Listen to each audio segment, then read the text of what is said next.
Hello दोस्तों, आप सभी का स्वागत है हमारे यूट्यूब चैनल सीजीजी के यादव में। तो इस वीडियो में हम विकास की अवधारणा एवं इसका अधिगम से संबंधित महत्वपूर्ण प्रश्न लेकर आए हैं, जो कि लुसेंट का निचोड़ है। ठीक है, तो वीडियो को पूरा देखिएगा, इंपॉर्टेंट होने वाला है। सीजी शिक्षक भर्ती या किसी भी स्टेट का शिक्षक भर्ती हो, सी टेट या सीजी टेट जो भी हो, और हॉस्टल वार्डन, ये सभी के लिए इंपॉर्टेंट होने वाला है। तो वीडियो में अंत तक बने रहेगा। पहला प्रश्न देखेंगे, विकास कभी ना समाप्त होने वाली प्रक्रिया है, यह विचार किससे संबंधित है? तो विकास जो है कभी समाप्त होने वाली प्रक्रिया है, जो कभी समाप्त नहीं होगा वो प्रक्रिया है। यह विचार किससे संबंधित है ये बताना है आपको। अंतः संबंध का सिद्धांत दिया है, निरंतरता का सिद्धांत, एकीकरण का सिद्धांत, अंतःक्रिया का सिद्धांत। तो जिसको भी पता रहेगा कमेंट करके आंसर बताइएगा, और जिसको नहीं पता है वो गेस जरूर कीजिए, और वीडियो को अच्छे से देखिएगा, अंत तक आपको पता चल ही जाएगा। ठीक है, तो इस प्रश्न का सही आंसर जाएगा दोस्तों, किसके साथ जाएगा बता दीजिए। विकास कभी न समाप्त होने वाली प्रक्रिया है, विकास कभी न समाप्त होने वाली प्रक्रिया है, ये पूछा गया है प्रश्न। जल्दी बता दीजिए आंसर क्या हो जाएगा इसका, जल्दी से बताइए भाई। ए बी सी डी क्या होगा? ये सी टेट 2011 का प्रश्न है, याद रखिएगा। सी टेट 2011 में ये पूछा गया है। ठीक है, क्या हो जाएगा सही आंसर बताइएगा। ठीक है, तो क्या हो जाएगा? बी हो जाएगा, याद रखिएगा। ये बी वाला जो ऑप्शन है सही हो जाएगा। ठीक है, निरंतरता का सिद्धांत। ठीक है, तो यह विचार किससे संबंधित है? तो निरंतरता का सिद्धांत पर यह संबंधित है। विकास कभी न समाप्त होने वाली प्रक्रिया, याद रखिएगा। विकास कभी न समाप्त होने वाली, कभी न समाप्त होने मतलब निरंतर चलता रहता है। ठीक है, तो इस चीज़ को थोड़ा सा कंपेयर करके याद रखना है आपको। चलिए अगला प्रश्न क्या है देखेंगे।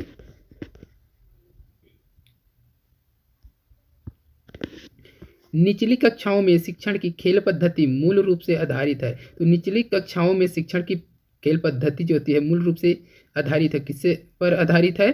तो शारीरिक शिक्षा कार्यक्रम के सिद्धांतों पर, शिक्षण पद्धतियों के सिद्धांतों पर, विकास एवं वृद्धि के मनोवैज्ञानिक सिद्धांतों पर, शिक्षण के समाजशास्त्री सिद्धांतों पर। सही आंसर क्या होगा दोस्तों, कमेंट करके बताइएगा। क्या हो जाएगा सही आंसर? तो इस प्रश्न का सही आंसर हो जाएगा ऑप्शन सी हो जाएगा दोस्तों, याद रखिएगा। विकास एवं वृद्धि के मनोवैज्ञानिक सिद्धांतों पर। तो निचली कक्षाओं में जो शिक्षण की खेल पद्धति मूल रूप से विकास एवं वृद्धि के मनोवैज्ञानिक सिद्धांत पर आधारित है, याद रखना है इस चीज को। चलिए अगला प्रश्न क्या दिया है दोस्तों देखेंगे। अगला प्रश्न दिया है, अवधारणाओं का विकास मुख्य रूप से का हिस्सा है। तो किसका हिस्सा है ये पूछ रहा है प्रश्न। अवधारणाओं का विकास मुख्य रूप से खाली स्थान का हिस्सा है, इस प्रकार से है ये प्रश्न। ठीक है, तो बौद्धिक विकास, शारीरिक विकास, सामाजिक विकास, संवेगात्मक विकास। जिस बंधु को पता है कमेंट करके आंसर बताइएगा। भौतिक विकास, शारीरिक विकास, सामाजिक विकास, संवेगात्मक विकास। इस प्रश्न का सही आंसर हो जाएगा दोस्तों ऑप्शन ए हो जाएगा, याद रखिएगा। बौद्धिक विकास, याद रखिएगा बौद्धिक विकास। तो अवधारणाओं का विकास मुख्य रूप से बौद्धिक विकास का हिस्सा है। ठीक है, बौद्धिक विकास का हिस्सा है। चलिए अगला प्रश्न देख लेंगे। व्यक्तिगत शिक्षार्थी एक दूसरे से खाली स्थान में भिन्न होते हैं। तो व्यक्तिगत जो शिक्षार्थी होते हैं एक दूसरे से किस में भिन्न होते हैं ये पूछा गया है। विकास की दर, विकास क्रम, विकास की सामान्य क्षमता, वृद्धि एवं विकास की सिद्धांत। किस में भिन्न होते हैं ये बताना है आपको। क्या होगा सही आंसर बता दीजिए, जल्दी से फटाफट बताइए भाई। विकास की दर, विकास क्रम, विकास की सामान्य क्षमता, वृद्धि एवं विकास का सिद्धांत। इस प्रश्न का सही आंसर क्या हो जाएगा? ऑप्शन ए हो जाएगा, याद रखिएगा ऑप्शन ए हो जाएगा, विकास की दर। तो व्यक्तिगत शिक्षार्थी एक दूसरे से विकास की दर में भिन्न होते हैं, याद रखिएगा विकास की दर में भिन्न होते हैं। अगला प्रश्न देखेंगे। व्यक्तिगत शिक्षार्थी एक दूसरे से भिन्न होते हैं, ये रिपीट हुआ है क्या? हाँ ये रिपीट हो गए है ना, क्या हो गया है? रिपीट हुआ है।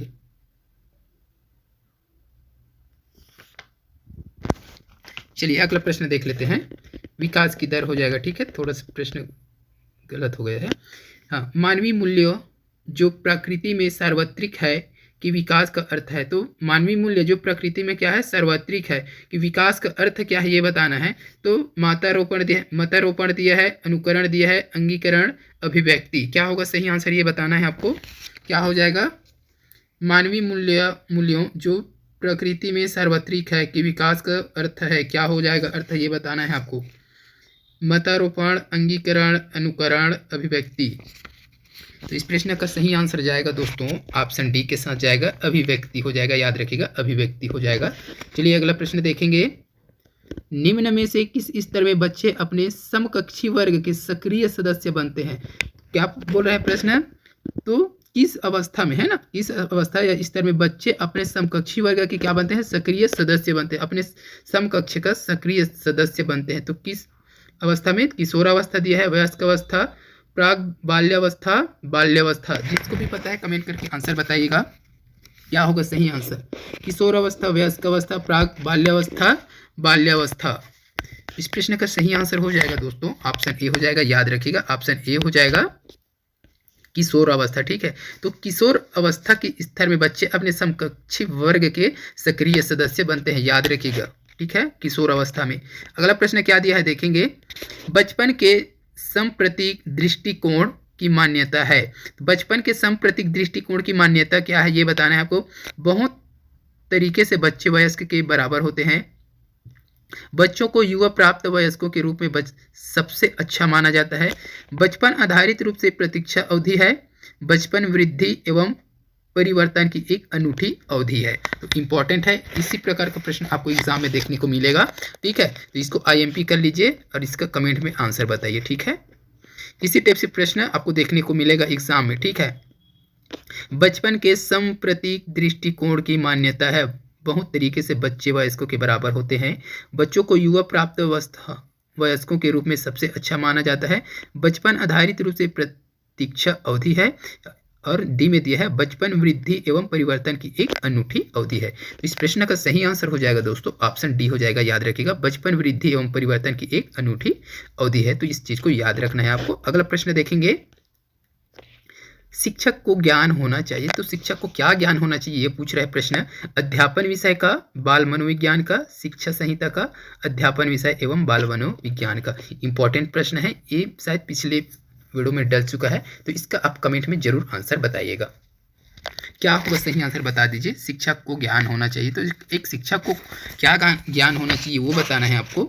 शिक्षक को ज्ञान होना चाहिए तो अध्यापन विषय का, बाल मनोविज्ञान का, शिक्षा संहिता का, अध्यापन विषय एवं बाल मनोविज्ञान का। ठीक है, तो पढ़ते ही समझ में आ रहा है क्या चीज़ ज्ञान होना चाहिए एक शिक्षक को। तो अध्यापन जो अध्यापन विषय रहता है उसका ज्ञान उसको होना जरूरी, तभी तो वो समझा पाएगा, अच्छे से पढ़ा पाएगा। ठीक है, और बाल मनोविज्ञान, तो बाल मनोविज्ञान तो जरूरी है। ठीक है, शिक्षक को बाल मनोविज्ञान का ज्ञान होना जरूरी है भाई। ठीक है, तो शिक्षक को ज्ञान किसका होना चाहिए, अध्यापन एवं विषय एवं बाल मनोविज्ञान का होना चाहिए। चलिए अगला प्रश्न देते हैं। शिक्षक एवं विद्यार्थी के मध्य संबंध होना चाहिए। शिक्षक एवं विद्यार्थी के मध्य कैसा संबंध होना चाहिए ये पूछा है। स्नेह का, विश्वास का, सम्मान का, ये सभी का क्या होना चाहिए। थोड़ा सा पढ़िए आप अच्छे से तो समझ में आ जाएगा आंसर क्या होगा। ठीक है, तो जो लोग अभी तक वीडियो को लाइक नहीं किए हैं, अगर अच्छा लग रहा है तब की बात है, लाइक कर दीजिएगा। अच्छा लगा है तो बिल्कुल लाइक कीजिएगा। चैनल में जो लोग नए हैं और इसी प्रकार के आपको वीडियो चाहिए तो चैनल को सब्सक्राइब भी कर लीजिएगा। ठीक है, इस चैनल पे आपको इसी प्रकार का वीडियो निरंतर मिलता रहेगा। छत्तीसगढ़ के किसी भी एग्जाम के लिए आप हमारे चैनल को सब्सक्राइब कर सकते हैं। ठीक है, इस प्रश्न का सही आंसर क्या है जल्दी से बता दीजिए। हाँ, क्या हो जाएगा भाई, ये सभी हो जाएगा। ठीक है, ये सभी होना चाहिए भाई, बिल्कुल। ठीक है, ये सभी हो जाएगा। स्नेह का, शिक्षक एवं विद्यार्थियों के मध्य संबंध कैसा होना चाहिए, स्नेह का, प्यार का होना चाहिए, बहुत जरूरी है। ठीक है, खड़ूस नहीं बनना है ज़्यादा। विश्वास, एक दूसरे पे विश्वास भी होना जरूरी है। सम्मान, सम्मान भी करना जरूरी है। गुरु जी का सम्मान कर, उसी प्रकार बच्चे का भी सम्मान होना चाहिए। ठीक है, किसी का बुराई हमेशा नहीं करना चाहिए, उसको शाबाशी देना चाहिए, उसका सम्मान करना चाहिए। तो इस प्रकार से बच्चे का इंटरेस्ट जो है जमता है, पढ़ने में उसको मजा आएगा। ठीक है, जब उससे घुल मिल कर रहोगे तो। ठीक है, तो ये सभी चीज़ होना जरूरी है। इंटरेस्टिंग बनाना है क्लास को, तभी बच्चे अच्छे से पढ़ पाएंगे। ठीक है, इस चीज़ को याद रखिएगा। चलिए अगला प्रश्न क्या देखेंगे।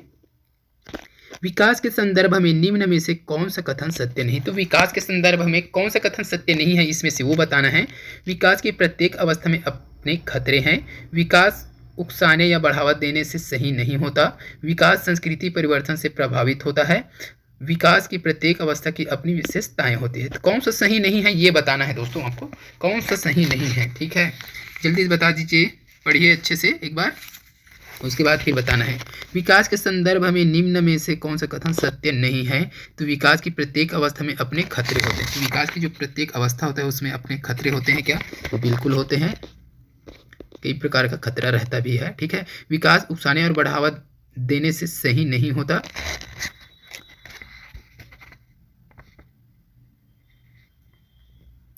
तो ये गलत हो जाएगा। ठीक है, उकसाने या बढ़ावा देने से सही नहीं, बिल्कुल सही होता है भाई, तो ये गलत हो जाएगा। इसके लिए विकास संस्कृति परिवर्तनों से प्रभावित होता है, तो बिल्कुल होता है। विकास की प्रत्येक अवस्था की अपनी विशेषताएं होती है, तो ये भी होता है।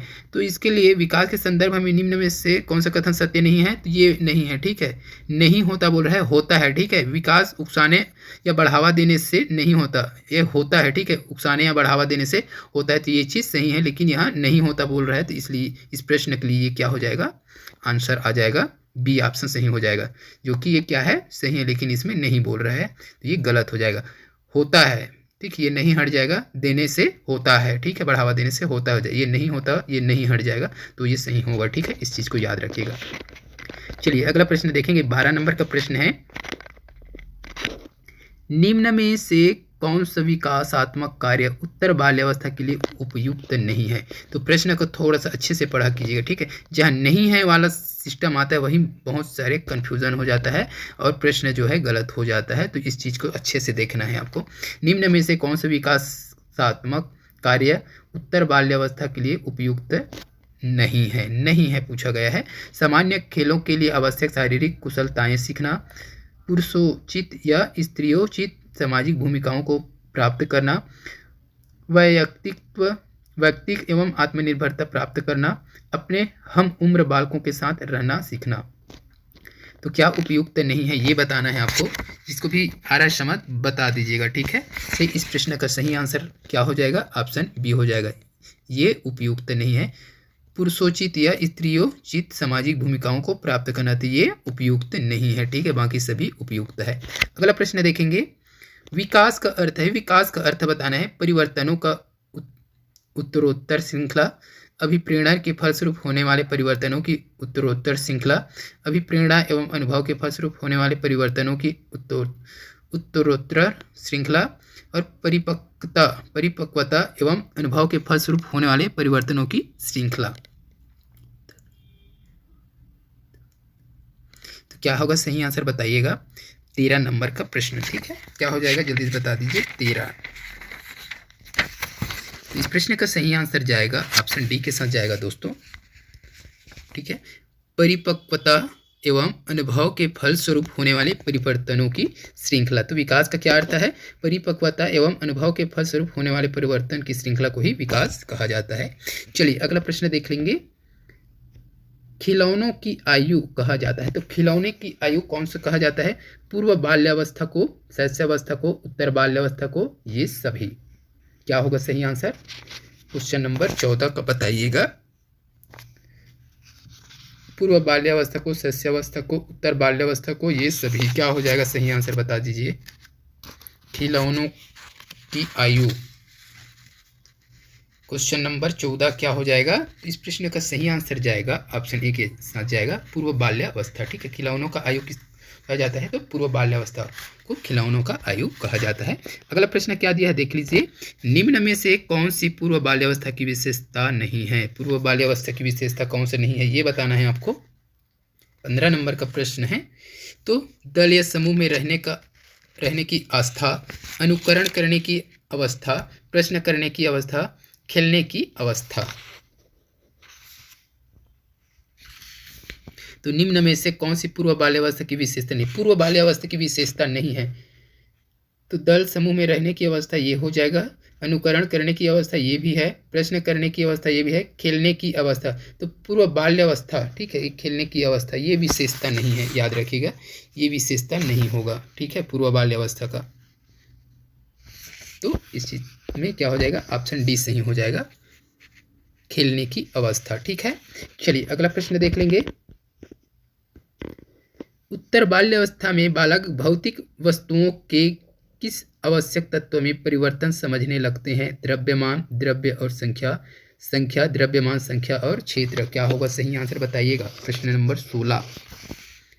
तो उत्तर बाल्यावस्था में बालक भौतिक वस्तुओं के किस आवश्यक तत्व में परिवर्तन समझने लगते हैं। तो इस प्रश्न का सही आंसर हो जाएगा ऑप्शन डी हो जाएगा दोस्तों, द्रव्यमान, संख्या और क्षेत्र, मतलब तीनों हो जाएगा, याद रखिएगा। ठीक है, क्या हो जाएगा, डी हो जाएगा इस प्रश्न का सही आंसर।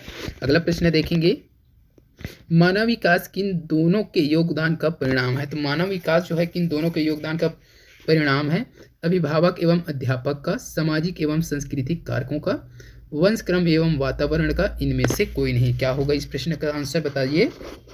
प्रश्न नंबर 17 देख लीजिए।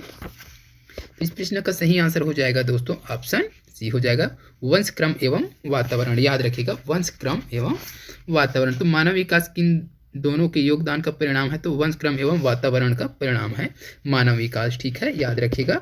अगला प्रश्न क्या है, निम्न में से कौन सा कथन विकास के बारे में सत्य नहीं है। तो विकास के बारे में सत्य नहीं है पूछा गया है।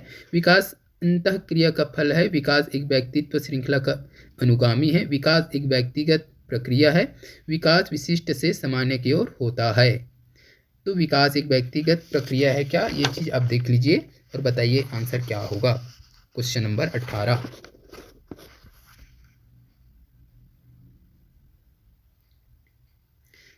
कौन सा सत्य नहीं है ये बताना है, कौन सा सत्य नहीं है। ठीक है, विकास के बारे में कौन सा कथन सत्य नहीं है, क्वेश्चन नंबर 18 बताना है आपको। इस प्रश्न का सही आंसर हो जाएगा दोस्तों ऑप्शन डी हो जाएगा, विकास विशिष्ट से सामान्य की ओर होता है। तो ये कथन असत्य है।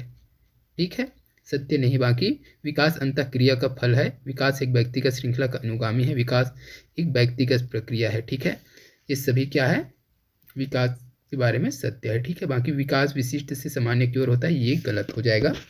अगला प्रश्न क्या दिया है, निम्न में कौन सा कथन सही नहीं है। तो कौन सा कथन सही नहीं है इसमें से ये बताना है आपको। चलिए क्या क्या दिया है, निम्न में से कौन सा कथन सही नहीं है, आवश्यकता वंचना की शारीरिक अवस्था नहीं है, अंतर्नोद आवश्यकता का मनोवैज्ञानिक परिणाम है, आवश्यकता एवं अंतर्नोद समान नहीं है बल्कि समांतर है, मूल प्रवृत्तियां आंतरिक जैविक बल है। तो कौन सा कथन सही नहीं है ये बताना है। Question number 19। ठीक है, इसको पता है बता दीजिए। क्वेश्चन नंबर 19, इस प्रश्न का सही आंसर हो जाएगा दोस्तों ऑप्शन ए हो जाएगा, आवश्यकता वंचना का शारीरिक अवस्था नहीं है।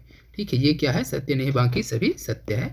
अगला प्रश्न देखेंगे और इस वीडियो का लास्ट प्रश्न रहेगा, क्रियात्मक अनुसंधान का उद्देश्य है। क्रियात्मक अनुसंधान का उद्देश्य क्या है ये बताना है। नवीन ज्ञान की खोज, शैक्षणिक परिस्थितियों में व्यवहार विज्ञान का विकास, विद्यालय तथा कक्षा की शैक्षणिक कार्य प्रणाली में सुधार लाना, उपरोक्त सभी। क्वेश्चन नंबर 20, लास्ट प्रश्न इस वीडियो का। जो लोग लाइक नहीं किए हैं लाइक कर दीजिएगा, चैनल में नए हैं तो चैनल को सब्सक्राइब कर दिए अगर वीडियो अच्छी लगी हो तो। ठीक है, साथ ही इस प्रश्न का कमेंट करके आंसर बताएं।